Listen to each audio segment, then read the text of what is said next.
పార్వతీపురం మన్యం జిల్లా సాలూరు సిఐటియు ఆవిర్భావ దినోత్సవ వేడుకలు సాలూరు మున్సిపల్ కార్యాలయంలో ఘనంగా నిర్వహించారు.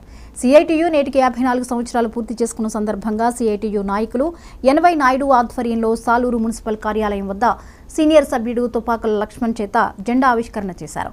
సిఐటియు నాయకులు ఎన్వై నాయుడు మాట్లాడుతూ కార్మిక హక్కులు కాపాడటంలో సిఐటియు ముందు భాగంలో నిలుస్తుందని అన్నారు.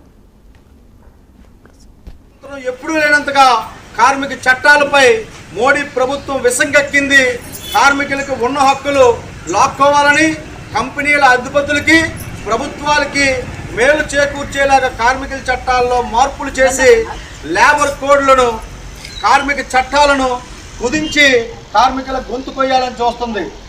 12 గంటలకు పెంచాలని పార్లమెంట్లో చట్టం చేస్తే దేశం అంతా పెద్ద ఎత్తున పోరాటాలు జరుగుతున్నాయి.